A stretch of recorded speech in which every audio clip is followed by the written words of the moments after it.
जीतेंगे या मरेंगे, हारेंगे तो हम नहीं, या मरेंगे या जीतेंगे।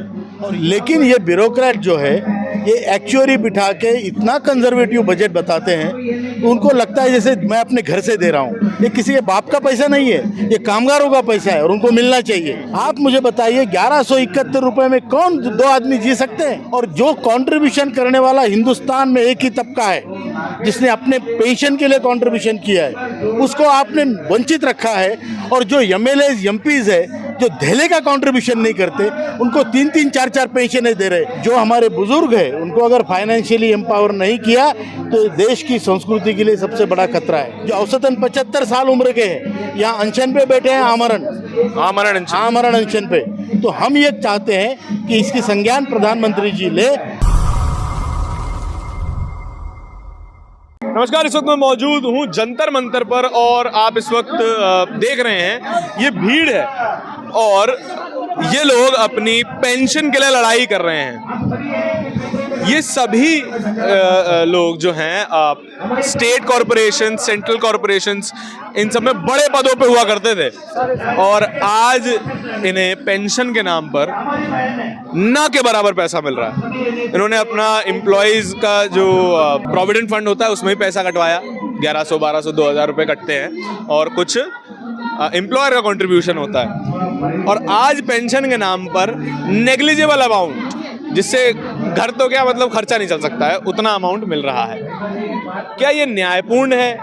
क्या ये होना चाहिए या नहीं होना चाहिए? इनके क्या आर्ग्यूमेंट्स और इनको चाहिए क्या? ये सारे सवालों के जवाब हम इन्हीं से मांगेंगे और इन्हीं से बात करेंगे। यहाँ पे नमस्कार सर, आपका नाम? जी, मैं कमांडर अशोक राउत, EPS 95 की जो राष्ट्रीय संघर्ष समिति है जी, उसका मैं राष्ट्रीय अध्यक्ष हूँ। सर, क्या मांगे हैं आपकी? क्या मांग कर रहे हैं आज सरकार? देखिए, हमारी मांगे 4 मांगे हैं। हाँ जी। लेकिन ये मांगे क्यों हैं ये भी बता देता हूँ। ये सारे जो सेक्टर, इंडस्ट्रियल सेक्टर के वर्कर्स हैं, हाँ, चाहे प्राइवेट हो, चाहे सरकारी उद्योग हो, सेंट्रल गवर्नमेंट के हो, स्टेट गवर्नमेंट के हो, PSUs हो, कोऑपरेटिव सेक्टर हो, ये सारे जो शुगर फैक्ट्रीज हो, RTC हो, रोडवेज, ये सारे देश का मामला है। इसमें इन्होंने हर महीने अपना अंशदान किया है। पहले 417 रुपये भरते थे, फिर 541 भरते थे, आजकल 1250 हर महीने भर रहे हैं। किस लिए? सिर्फ पेंशन के लिए। इनका पेंशन का फंड है अलग से।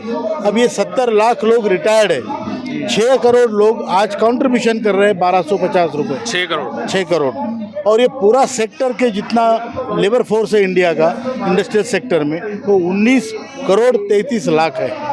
तो इतना बड़ा सेक्टर, इतने बड़े तादाद में जो हमारे कामगार हैं जो देश को आगे बढ़ाते हैं, उन्होंने हर महीने पैसे भरे हैं और वो पैसे का आज उनको जो पेंशन मिलती है, आप यकीन मानिए 300 रुपये से पेंशन 3000 तक मिलती है। 300 रुपये? 300 रुपये से लेके 3000 तक।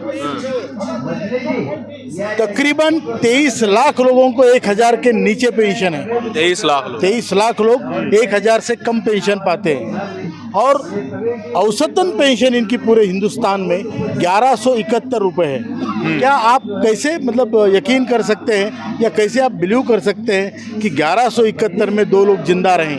कैसी अपेक्षा कर सकते हैं? 1171 में वो मेडिकल फैसिलिटी देखेगा, उसकी दवाई देखेगा। रिटायरमेंट के बाद मेडिकल कार्ड वगैरह बनता है? कुछ नहीं, क्योंकि इनको 500-1000 रुपये पेंशन मिलती है, तो बाकी सारी जो सामाजिक सुरक्षितता की योजनाएं हैं सरकार की, उससे वंचित रह जाते हैं क्योंकि इनको पेंशन मिलती है। पेंशन कितनी मिलती है? 1000 रुपये से तकरीबन। अभी 1000 रुपये औसतन पेंशन 1171 रुपये। और हम ये कह रहे हैं कि भाई हमारे फंड में पैसा है, इनके फंड में, EPFO के पास पेंशन फंड में 6.5 लाख करोड़ से ज़्यादा पैसा है। 6.5 लाख करोड़ हर साल। जो 6 करोड़ लोग 1250 अंशदान करते हैं, वो 90,000 करोड़ हर साल उसमें आते हैं। इनका हर साल का जो ब्याज है औसतन वो 60 से 65,000 करोड़ है।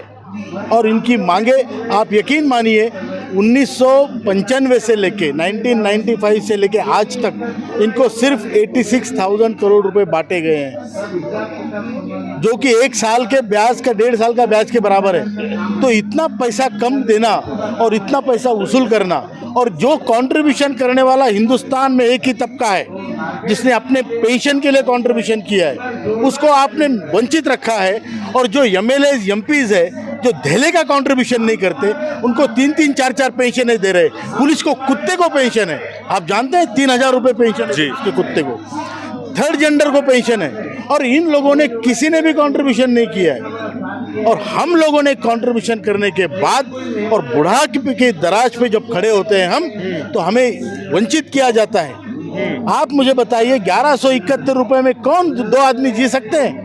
और किसके बेटे पालते हैं आजकल वो मातृदेवो भव पितृदेवो भव संस्कृति नहीं रही। आज अगर आपने फाइनेंशियली जो हमारे बुजुर्ग हैं उनको अगर फाइनेंशियली एम्पावर नहीं किया तो देश की संस्कृति के लिए सबसे बड़ा खतरा है।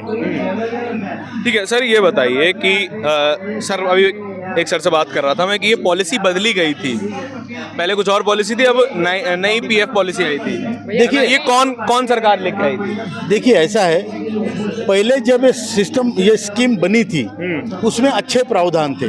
प्रावधान उनके एक एडवर्टाइजमेंट में बताता हूँ उनमें क्या लिखा था कि अगर इसमें आप शामिल होंगे तो आपको गवर्नमेंट पेंशन से 10% ज़्यादा पेंशन मिलेगी। 10% ज़्यादा? हाँ, उसमें ये भी लिखा था उदाहरण के तौर पे कि कोई 33 साल सर्विस करता है तो उसको 27,000 पेंशन मिलेगी। उसके बाद वो मरने के बाद उसकी बीवी को भी 27,000 मिलेंगे। क्यों? क्योंकि प्राइमरीली ये उनके जमा किए हुए कैपिटल पे इंटरेस्ट है। और उसके बाद जब दोनों मरेंगे तो उनके बेटे बेटी वारिस जो होगा उसको 27 लाख रुपए मिलेंगे। ये वादा था गवर्नमेंट ऑफ इंडिया का। तो आज की तारीख में 1100 रुपए दे रहे हो तो इसका कौन से ईयर की बात बता रहे हैं कि 1995 में योजना बनी थी। तो 7 जनवरी 1996 के सभी लीडिंग न्यूज़पेपर में फ्रंट पेज की एडवर्टाइजमेंट थी। ठीक, और उसमें ये लिखा था। और आज एक एक प्रावधान निकालते गए, जबकि 2008 में इनका जो आरओसी रिटर्न ऑफ कैपिटल जो वारिस को मिलना था वो भी उन्होंने ख़त्म कर दिया। मतलब इन्होंने जितने पैसे जमा किए वो वापस भी नहीं होंगे, ब्याज भी नहीं मिलेगा, तो ये जाएंगे कहाँ? और इसमें जो सीबीटी कंट्रोल करती है सेंट्रल बोर्ड ऑफ ट्रस्टीज, उसमें 10 मेंबर यूनियनों के हैं जो कामगारों का हित उनको देखना चाहिए था। 3 इंटक के, 3 बीएमएस के, 3 कम्युनिस्टों के और 1 एचएमएस का। जब इनके एक एक प्रावधान खत्म किए गए 2008 में, जब इनको आरओसी रिटर्न ऑफ कैपिटल का मुद्दा खत्म किया, इनका सारा 70 लाख लोगों का पैसा हजम करने की जो चाल चली, तो ये 10 लोग भी वहाँ बैठे थे चाय बिस्किट खाते हुए जो कामगारों के प्रतिनिधि है। हम उन पर भी हमारा रोष है कि इन्होंने, किसी ने प्रोटेस्ट नहीं किया, किसी ने विरोध नहीं किया, किसी ने वॉकआउट। करंट गवर्नमेंट से आपके कोई उम्मीद है आपको? करंट गवर्नमेंट से आपने ज्ञापन वगैरह दिए हैं? जी देखिए, क्योंकि एक सर बता रहे थे कि आप कई बार मंत्रियों से मिले हैं। जी देखिए, हमने देश के सारे सांसदों को राज्यसभा और लोकसभा कम से कम 7 बार हर एक को ज्ञापन दिया है। 7 बार, हर एक को 7 बार ज्ञापन दिया है। और उसके बाद हम कम से कम 18 मीटिंग हमारी श्रम मंत्री से हुई है। उनको पावर पॉइंट प्रेजेंटेशन करके उनके ब्यूरोक्रेट को हमने एजुकेट किया है, जड़ बुद्धियों को। उसके बाद हमने वित्त मंत्री से भेंट की है, वित्त सचिव से हमारी 1.5 घंटे की मुलाकात हुई। हमने उनको बताया कि हमारी डिमांड हमारे पैसों से पूरी हो सकती है। उसके बाद आदरणीय प्रधानमंत्री जी से हम 2 बार मिले हैं। हम 4 मार्च 2020 को प्रधानमंत्री से आधा घंटा हमने बात की। उन्होंने हमें आश्वासन दिया कि मुद्दा आपका जेन्युइन है, मैं काम करूंगा।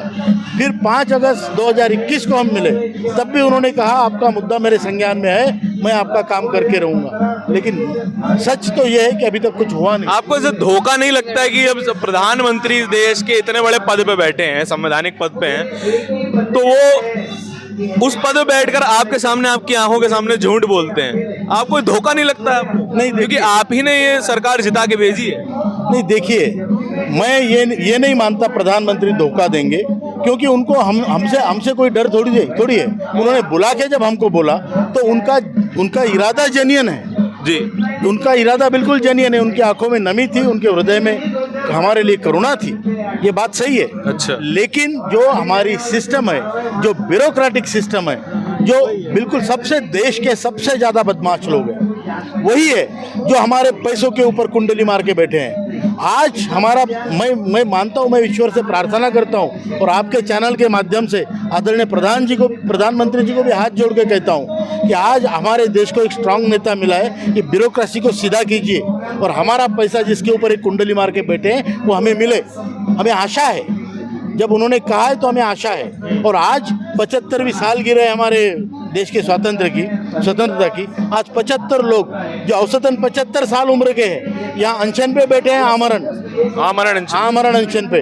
तो हम ये चाहते हैं कि इसकी संज्ञान प्रधानमंत्री जी ले और जो इस मिलेनियम में या जो इस डायमंड जुबली में या हमारे अमृत महोत्सव में जो आप योजनाएं बनाए, कुछ नहीं बनाए, जो भी बनाए, लेकिन हमें न्याय मिलना चाहिए। आपको अपने मुद्दे के अलावा और कोई शिकायत है सरकार से, या फिर सरकार आपको ठीक चलती हुई? देखिए, हम पॉलिटिकल ऑर्गेनाइजेशन नहीं है, ठीक, हम एक सोशल ऑर्गेनाइजेशन है और एक सोशल मूवमेंट है। हाँ। हम चाहते हैं वृद्धों को उनका सम्मान मिले और वृद्धों को फाइनेंशियली एम्पावर किया जाए।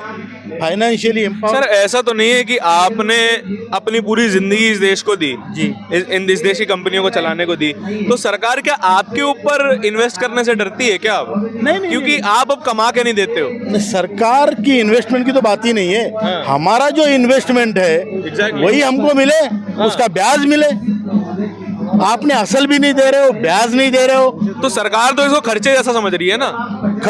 सरकार का खर्चा क्यों? हमारे 6.5 लाख करोड़ जो फंड में है वो किसके हैं? ये कामगारों के हैं। और हर साल जो कंट्रीब्यूशन होता है, हर महीने जो साल का 90,000 करोड़ है जी, वो भी तो इन कामगारों का है। हाँ। लेकिन ये ब्यूरोक्रेट जो है ये एक्चुअली बिठा के इतना कंजर्वेटिव बजट बताते हैं तो उनको लगता है जैसे मैं अपने घर से दे रहा हूँ। ये किसी के बाप का पैसा नहीं है, ये कामगारों का पैसा है और उनको मिलना चाहिए। उनके बुढ़ापे में अगर काम नहीं आएगा तो ये किस काम का है? एग्जैक्टली।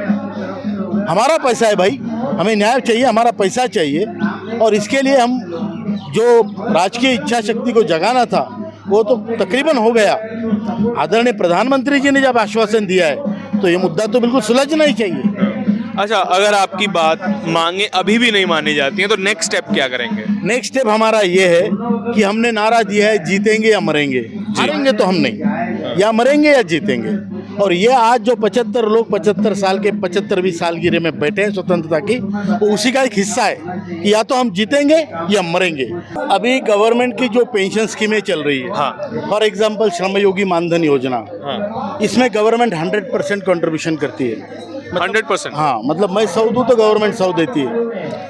अब यकीन मानिए, मैं 100 रुपये अगर उसमें योजना में दूं तो 30 साल बाद मुझे 3,000 रुपये मिलते हैं। तो इन लोगों ने 541 दिए हैं, उनको कितने मिलने चाहिए?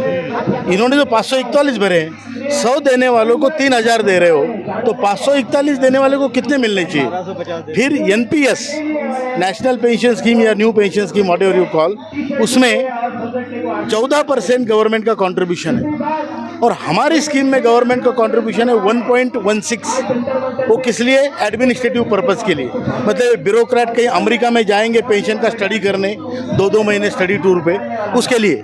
अच्छा, तो हम लोगों का भाई क्या है? हमारे लिए हम सौतेले हैं क्या? जब दूसरे पेंशन स्कीम में गवर्नमेंट कंट्रीब्यूट करती है तो जरूरत पड़े तो इस पेंशन स्कीम में क्यों नहीं करना चाहिए? मैं आपके चैनल के माध्यम से ये बात आप जितनी ज़्यादा हो सके फैलाइए और जनता को अवेयर कीजिए और गवर्नमेंट को भी जगाइए। हमने सोच लिया है कि हम सड़ते सड़ते मरने वाले नहीं है, हम लड़ते लड़ते मरेंगे। अगर आप बुजुर्गों के बिना उनको ठुकरा के अगर आप देश चला सकते हो उनके श्राप के बावजूद, तो चलाओ। फिर देखिए, आपको ये समझना चाहिए कि जो बुजुर्ग आज हैं उन्होंने अपनी पूरा जीवन इस देश को बनाने में और धीरे धीरे बिल्ड करने में लगाया है। जो उनका पैसा आज PF में पड़ा हुआ है वो उन्होंने पूरी जिंदगी में एक एक पैसा करके जोड़ा है। उनका पैसा है, उनको वापस मिलना चाहिए और इसको खर्चे की नज़र से ना देखें। पहली बात तो ये सरकार का पैसा है नहीं, लोगों का पैसा है। लोगों का पैसा लोगों के पास वापस नहीं आएगा तो कहाँ जाएगा? अडानी अंबानी के पास जाएगा। ये सारे सवाल हैं, ये इनकी मांगे आपने सुनी, इनकी परेशानियां आपने सुनी। आशावान हैं सरकार से। 2 बार प्रधानमंत्री से मिल चुके हैं, वित्त मंत्री से मिल चुके हैं, देश के हर एक MP को ज्ञापन दे चुके हैं। लेकिन इनकी मांगे नहीं सुनी जा रही हैं। इस देश में सरकार बदली गई थी एक उम्मीद के साथ कि कांग्रेस काम नहीं कर रही तो बीजेपी करेगी, लेकिन जब बीजेपी भी ना करे तो हम कहाँ जाएं? ये इन लोगों का सवाल है। ऐसे ही सवाल, ऐसी ही कहानियां हम आप तक रोज लाते रहते हैं। कैमरा पर्सन आशीष के साथ धारण की रिपोर्ट। धन्यवाद।